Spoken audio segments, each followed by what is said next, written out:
Hello student, welcome to our YouTube channel. तो हमारी जो पहली प्रॉब्लम है आज की कि गिवन जो रिएक्शन है इसमें प्रोडक्ट क्या होगा। इसमें आप दो नाइट्रोजन देख रहे होंगे बेंजीन से अलोंग जो रिंग बनी हुई है। इन दोनों नाइट्रोजन में एक नाइट्रोजन जो है वो बेंजीन के साथ रेजोनेंस में है, जिसके कारण इसका जो लोन पेयर है वो रेजोनेंस में रहेगा। जो प्रोटॉन एक्सेप्ट के लिए फिर ये अवेलेबल नहीं रहेगा, ठीक है, इसलिए डीलोकलाइज्ड लोन पेयर होगा। और ये जो रिएक्शन है वो एसिड बेस की रिएक्शन है HCl के प्रेजेंस में। तो हाइड्रोजन में यहाँ जो है वो ऐड होगा नाइट्रोजन पे जो लोकलाइज्ड लोन पेयर के साथ है। तो जो सेकंड नाइट्रोजन है वो लोन पेयर लोकलाइज्ड होगा, इसलिए जो रिएक्शन है वो सेकंड नाइट्रोजन पे होगी। जो प्रोडक्ट होगा तो बी होगा इसका आंसर। देखिए इसकी रिएक्शन कैसे होती है। तो यदि हम दोनों नाइट्रोजन में HCl का रिएक्शन करवाएं तो HCl जो है वो सेकंड नाइट्रोजन जो नीचे लिखी हुई है इसके ऊपर ऐड होगा प्रोटॉन और एक सॉल्ट बनाएगा, अमोनियम सॉल्ट।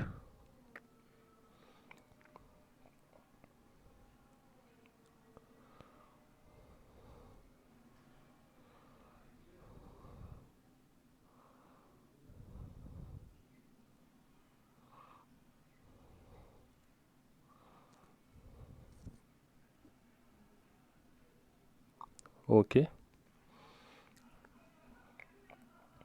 नेक्स्ट प्रॉब्लम है which is the following is most polar.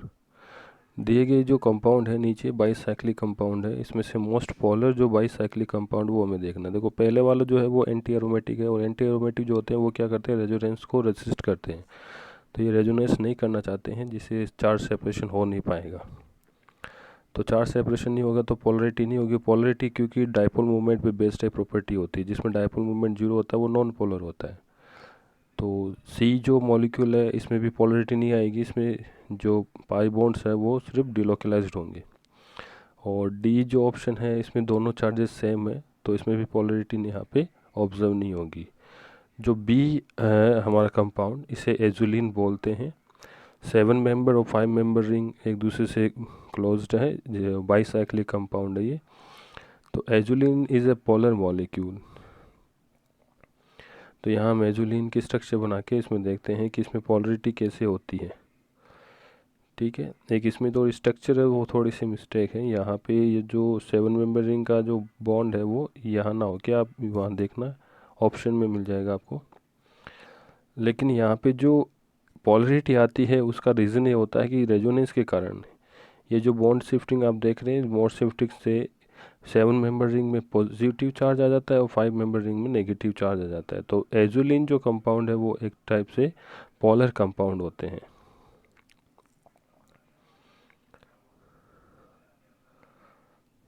Okay, तो गिवन ऑप्शन में जो बी ऑप्शन है वो हमारा सही ऑप्शन रहेगा। और इस टाइप से दोनों रिंग जो है वो एरोमेटिक सब्सट्रेट के रूप में होगी और दोनों ही स्टेबल फॉर्म में होती है।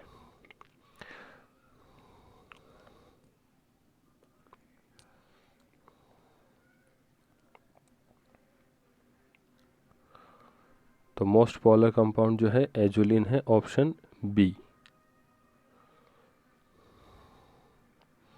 नेक्स्ट क्वेश्चन है, यहाँ नाइट्रोजन के कुछ एलिफेटिक कंपाउंड दे रखे हैं और इसमें हमें इनके बेसिक ऑर्डर का जो अरेंजमेंट है वो पूछा जा रहा है। डिक्रीजिंग ऑर्डर बनाना है हमें। तो देखो पहले वाला जो सेकंड ऑप्शन में दिया हुआ है वाई, इसमें नाइट्रोजन का जो लोन पेयर है वो कार्बोनिल ऑक्सीजन के साथ रेजोनेंस में रहेगा, तो इसलिए ये अवेलेबल नहीं रहेगा। तो नाइट्रोजन में पॉजिटिव चार्ज आ जाएगा, तो इसकी जो बेसिसिटी है वो डिक्रीज़ हो जाएगी, क्योंकि रेजोनेंस जो है वो बेसिसिटी को क्या करता है, डिक्रीज़ करता है। तो वाई जो है वो रेजोनेंस के कारण कम बेसिक होगा। और जो जेड है यहाँ पे, जेड में जो नाइट्रोजन है वो sp2 कार्बन, sp2 नाइट्रोजन है। sp2 नाइट्रोजन की नेगेटिविटी जो होती है वो sp3 से ज़्यादा होती है, और नेगेटिविटी जो होती है वो बेसिसिटी के रिवर्स होती है। जिसमें ज़्यादा नेगेटिविटी होती है उसकी बेसिक जो स्ट्रेंथ है वो कम होती है। और पहला जो ऑप्शन है हमारा एक्स में क्या होता है, ये sp3 नाइट्रोजन है, और sp3 नाइट्रोजन जो है वो अच्छा बेसिक भी होता है। और लॉन पे दूसरा इसका लोकलाइज्ड भी है, रेजोनेंस में भी नहीं है। तो सबसे ज़्यादा जो बेसिक होगा वो फर्स्ट वाला कंपाउंड होगा एक्स, और उसके बाद होगा जेड जो sp2 नाइट्रोजन, और सबसे कम जो होगा वो होगा वाई। रेजोनेंस के कारण इनकी स्टेबिलिटी जो है वो सबसे कम हो जाएगी। यहाँ थोड़ा ऑर्डर जो है वो करेक्ट कर लेना। यहाँ जो रहेगा ऑप्शन बी रहेगा हमारा, एक्स, जेड और वाई। नेक्स्ट क्वेश्चन है,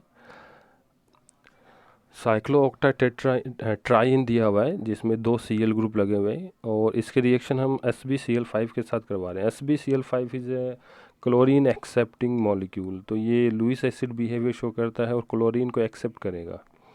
तो अभी ये जो कंपाउंड है ये नॉन एरोमेटिक है, और ये जो रिएक्शन है वो फास्ट होती है और प्रोडक्ट फेवरेबल होती है। तो क्योंकि इसमें नॉन एरोमेटिक जो कंपाउंड है वो रिएक्शन के ड्यूरिंग एरोमेटिक कंपाउंड में कन्वर्ट होता है। तो यदि SbCl5 के साथ दोनों Cl को एलिमिनेट कर दें तो जो साइक्लोऑक्टाइन जो कंपाउंड है इस पर 2 पॉजिटिव चार्ज होने के कारण ये एरोमेटिक आयन में चेंज हो जाता है, which is a most stable ion. तो इसका आंसर जो होगा वो होगा बी। नेक्स्ट क्वेश्चन है, which has maximum dipole moment. Dipole moment आपको पता है कि डायपोल मोमेंट हम कैलकुलेट करते हैं mathematically Q into D. D यानी डिस्टेंस और Q यानी चार्ज है, charge positive negative charge separation से। तो जिसमें चार्ज सेपरेशन होता है उसमें डायपोल मोमेंट क्रिएट होता है। तो यहाँ जो फर्स्ट ऑप्शन है बेंजीन, बेंजीन में कोई चार्ज सेपरेशन नहीं होता है, सिर्फ पाई बॉन्ड जो है वो डिलोकलाइज होते हैं। तो no charge separation, no dipole moment, non polar molecule. Naphthalene second जो है वो नेफ्थलीन एग्जांपल, इसमें भी नो चार्ज सेपरेशन, और डी जो ऑप्शन है उसमें भी चार्ज सेपरेशन नहीं होगा। लेकिन सी जो ऑप्शन है जिसमें साइक्लोप्रोपीन रिंग में कार्बोनिल ग्रुप जुड़ा हुआ है, साइक्लोप्रोपेनॉल, प्रोपिनॉल, और 2 बेंजीन ग्रुप जुड़े हुए हैं जिसको हम फिनाइल से लिख सकते हैं। तो ऑक्सीजन से इलेक्ट्रॉन विड्रॉ होने के कारण साइक्लोप्रोपीन के रिंग में पॉजिटिव चार्ज आ जाता है और ऑक्सीजन पर नेगेटिव चार्ज आ जाता है, जिससे चार्ज सेपरेशन हो गया और इसका डायपोल मोमेंट क्रिएट हो जाएगा। तो इस क्वेश्चन में जो ऑप्शन सी है वो राइट है, the which has a maximum dipole moment. अगला क्वेश्चन है, which carbocation is most stabilize. Given में कौन सा कार्बोकेटाइन ज़्यादा स्टेबलाइज्ड है। देखो फर्स्ट में जो कार्बोकेटाइन है इसमें रेजोनेंस जो है डिलोकलाइजेशन सिर्फ 6 मेंबर रिंग में ही हो रहा है। देखिए कैसे इसमें जो पॉजिटिव चार्ज है वो डिलोकलाइज हो रहा है with pi bond. Second option जो है इसमें देखिए ये जो पॉजिटिव चार्ज है ये भी रेजोनेंस में है बट 5 मेंबर रिंग के अंदर है। जो 6 मेंबर रिंग है उसमें ये रेजोनेंस में नहीं रहेगा। तो यहाँ पे रेजोनेंस जो है वो सिर्फ 5 मेंबर रिंग में डिलोकलाइजेशन होगा पॉजिटिव चार्ज का। ठीक है, और ऑप्शन सी जो है, सी में आप देख रहे होंगे कि ये जो पॉजिटिव चार्ज है वो दोनों ही रिंग में डिस्पर्स होगा। तो जितना ज़्यादा चार्ज डिस्पर्स होता है उतना ही ज़्यादा स्टेबलाइजेशन होता है। तो ये जो यहाँ पे रेजोनेंस हो रहा है ये क्या होता है, एक रिंग से दूसरे रिंग में एक्सटेंड हो जाता है, और एक्सटेंशन ऑफ द रेजोनेंस है जो डिस्पर्जन ऑफ चार्ज है वो ज़्यादा होने के कारण जो कार्बोकेटाइन होता है वो सबसे ज़्यादा स्टेबल होता है। तो जितना ज़्यादा चार्ज डिस्पर्जन होगा उतना ज़्यादा स्टेबिलिटी होगी। तो ऑप्शन जो सी है वो हमारा राइट ऑप्शन होगा, due to extended resonance. Last में भी ऐसा ही है, यहाँ कोई रेजोनेंस नहीं है, पॉजिटिव चार्ज के साथ यहाँ पे डिलोकलाइजेशन नहीं होगा क्योंकि वो कॉन्जुगेशन में नहीं है। तो ऑप्शन सी जो है हमारा राइट आंसर है। नेक्स्ट क्वेश्चन है, rank the order radical first most stable radical कौन सा है इसमें। तो पहला रेडिकल, ये हम जो रेडिकल देख रहे हैं वो हम अल्फ़ा हाइड्रोजन से देख सकते हैं। अल्फ़ा हाइड्रोजन जिससे हम हाइपर कॉन्जुगेशन की फिनोमिनन जो हम देखते हैं, जितने ज़्यादा अल्फ़ा हाइड्रोजन होंगे उतने ज़्यादा हाइपर कॉन्जुगेशन की स्ट्रक्चर बनेगी। तो यहाँ पे फर्स्ट में 4 अल्फ़ा एच है, सेकंड में 7 अल्फ़ा एच है, थर्ड में सी में 2 अल्फ़ा एच है, और फोर्थ में जो है 4 अल्फ़ा एच है। तो जितने अल्फ़ा एच होंगे उसमें एक स्ट्रक्चर जुड़ जाती है। तो यहाँ पहले वाले में 5 हाइपर कॉन्जुगेट स्ट्रक्चर बनेगी, दूसरे में 8, तीसरे में 3, चौथे में 5। लेकिन इसके साथ साथ रेजोनेंस की फिनोमिनन जिसमें होती है वो ज़्यादा स्टेबलाइज होता है, और रेजोनेंस जो है वो हाइपर कॉन्जुगेशन से ज़्यादा प्रायोरिटी में रहता है। तो जिसमें रेजोनेंस भी हो रहा है और हाइपर कॉन्जुगेशन भी हो रहा है वो सबसे ज़्यादा स्टेबल होगा। तो ऑप्शन जो हमारा सी है वो इसमें राइट आंसर होगा, क्योंकि ये रेजोनेंस में भी है और इसके साथ साथ इसमें जो डी जो है रेजोनेंस भी है और इसके साथ साथ इसमें अल्फ़ा एच की नंबर भी ज़्यादा है। तो फर्स्ट रैंक जो है वो डी वाला ऑप्शन होगा, सबसे मोस्ट स्टेबल।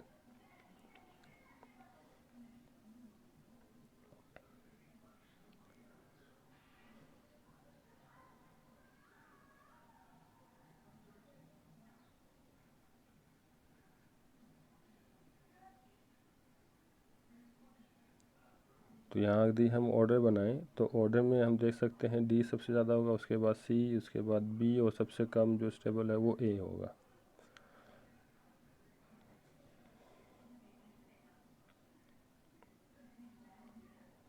नेक्स्ट क्वेश्चन है, यहाँ पे देखिए 4-5 क्वेश्चन एक साथ में है। यहाँ हमें देखना है जो कार्बोकेटाइन दिए हुए हैं इनकी स्टेबिलिटी। तो इनकी स्टेबिलिटी जो है फर्स्ट क्वेश्चन में हम अल्फ़ा हाइड्रोजन्स को देख कर बता सकते हैं। जितने ज़्यादा अल्फ़ा हाइड्रोजन होंगे स्टेबिलिटी उतनी ज़्यादा होगी। तो फर्स्ट वाले ए में 6 अल्फ़ा एच है, बी में 7 अल्फ़ा एच है, सी में 3 अल्फ़ा एच है और डी में 0 अल्फ़ा एच है। अल्फ़ा मतलब पॉजिटिव कार्बन का नेक्स्ट कार्बन जो होगा उस पर जुड़े हुए हाइड्रोजन जो होते हैं वो उनको हम अल्फ़ा हाइड्रोजन कहते हैं। तो बी में सबसे ज़्यादा हाइड्रोजन है तो ये सबसे ज़्यादा स्टेबल होगा। इसके बाद जो नेक्स्ट है पार्ट बी, इसमें भी हमें अल्फ़ा हाइड्रोजन कैलकुलेट करने हैं। अल्फ़ा हाइड्रोजन जितने ज़्यादा नंबर में होंगे उतना ज़्यादा स्टेबल मॉलिक्यूल होगा। तो फर्स्ट ए में 1 अल्फ़ा एच है, सेकंड में 4 अल्फ़ा एच है, सी में 7 अल्फ़ा एच है और डी में देख सकते हैं आप 0 अल्फ़ा एच है। तो 7 अल्फ़ा एच जो ज़्यादा स्टेबल होगा, यानी कि ऑप्शन सी राइट आंसर होगा।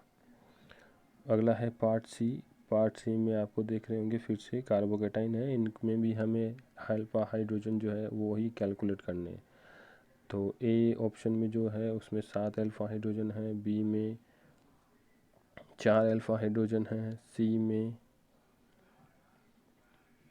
गड़बड़ होगी 3 अल्फ़ा हाइड्रोजन है, सी में 4 अल्फ़ा हाइड्रोजन है और डी में यहाँ पे है 1 अल्फ़ा हाइड्रोजन। तो ए ऑप्शन जो है वो हमारा राइट होगा, सबसे ज़्यादा स्टेबल होगा due to 7 alpha hydrogen. Next जो है पार्ट डी, इसमें भी हमें अल्फ़ा हाइड्रोजन कैलकुलेट करने हैं। ए में 2 अल्फ़ा हाइड्रोजन है, बी में 4 अल्फ़ा हाइड्रोजन है, सी में 8 अल्फ़ा हाइड्रोजन है और डी में 1 अल्फ़ा हाइड्रोजन है। तो सबसे ज़्यादा स्टेबल सी ऑप्शन हो जाएगा, 8 अल्फ़ा हाइड्रोजन।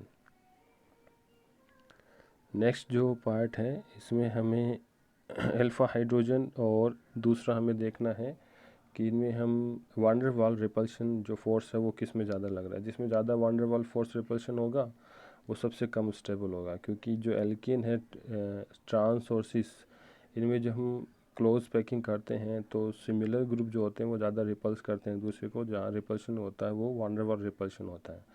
तो फर्स्ट ऑप्शन में 6 अल्फ़ा हाइड्रोजन है प्लस वांडर वाल रिपल्शन है, बी में 6 अल्फ़ा हाइड्रोजन है but van der Waal option van der Waal repulsion जो है वो प्रेजेंट है। तो ए में एब्सेंट है जिसके कारण ये ज़्यादा स्टेबल होगा। तो 6 alpha H and no van der Waals repulsion which is the most stable.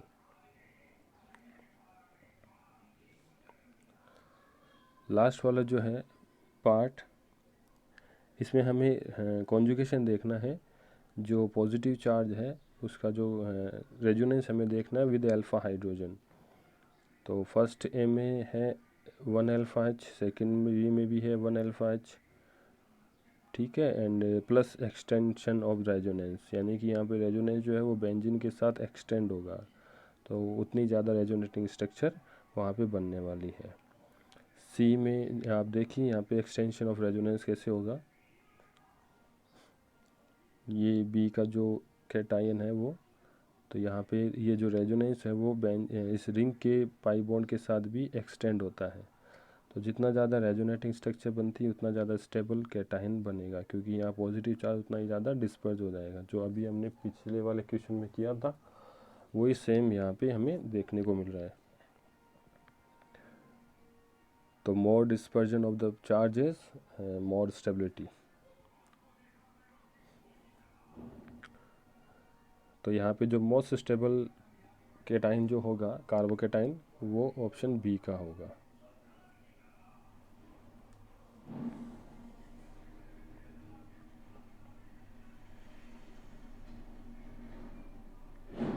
No extended resonance C में 1 alpha H but no extension of resonance.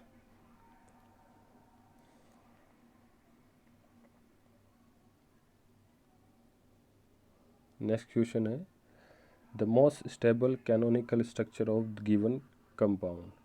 तो एक कंपाउंड दिया हुआ है, इसमें हमें मोस्ट कैनोनिकल स्ट्रक्चर यानी रेजोनेटिंग स्ट्रक्चर बतानी जो सबसे ज़्यादा स्टेबल है। तो सबसे ज़्यादा स्टेबिलिटी जो है वो रेजोनेंस के कारण और उनकी जो रेजोनेंस एनर्जी के कारण उनसे हम पता लगा सकते हैं। तो पहले वाला जो स्ट्रक्चर है वो एंटी एरोमेटिक है और एंटी एरोमेटिसिटी जो होती है वो स्टेबिलिटी को कम करती है। दूसरा वाला जो स्ट्रक्चर है वो दोनों रिंग जो है एरोमेटिक रिंग है और दोनों रिंग एरोमेटिक होने के कारण ये ज़्यादा स्टेबिलिटी होती है, बिकॉज दोनों रिंग के पास 6 पाई इलेक्ट्रॉन का लूप है जो इन्हें ज़्यादा स्टेबल करता है। और सेकंड सी ऑप्शन जो है उसमें एक जो है वो एंटी एरोमेटिक है, तो एंटी एरोमेटिक के कारण ये दोनों ही ऑप्शन जो है वो नहीं होंगे। तो ऑप्शन ए भी नहीं होगा, बी भी नहीं होगा, सी भी नहीं होगा। तो B option is the right option due to both rings are aromatic.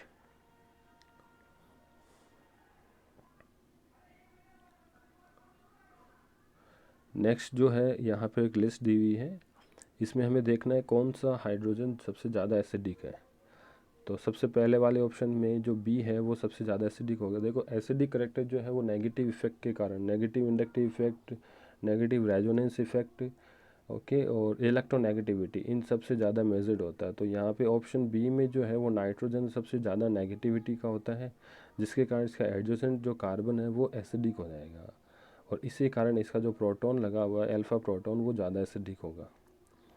तो ऑप्शन पार्ट ए में ऑप्शन बी हो जाएगा जो मोस्ट एसिडिक प्रोटॉन है। बाकियों में ऐसा नहीं है क्योंकि सी में फॉस्फोरस है उसकी नेगेटिविटी कम होती है, बाकी दो बेंजीन है उनमें नेगेटिविटी इतनी ज़्यादा नहीं है। पार्ट बी में जो सेकंड ऑप्शन है दो कार्बोनिल ग्रुप के बीच में जो कार्बन है ये ज़्यादा एसिडिक होगा। और बाकी जो ऑप्शन है जिसमें देखो लास्ट वाला जो एस्टर है, एस्टर में जो ऑक्सीजन है ये अपना लोन पेयर को डोनेट करके इसकी नेगेटिविटी को कम कर देता है, ठीक है। तो ऑप्शन बी जो है वो इसमें राइट आंसर होगा।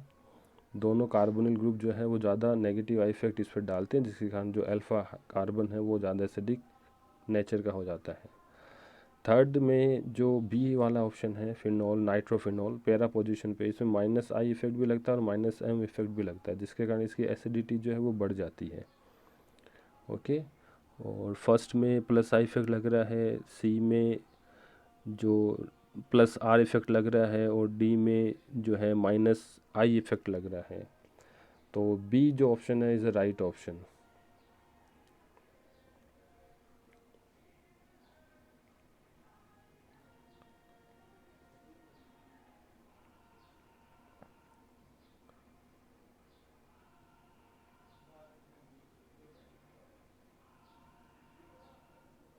नेक्स्ट जो है इसमें भी वो जो हमने सेकंड क्वेश्चन किया था वही वाली बात है, दो कार्बोनिल ग्रुप है जो मोर नेगेटिव इफेक्ट डालता है और लास्ट में जो डी में ऑक्सीजन है वो रेजोनेंस के कारण इलेक्ट्रॉन डोनेट कर देगा और इसकी जो माइनस आई इफेक्ट है वो कम कर देगा।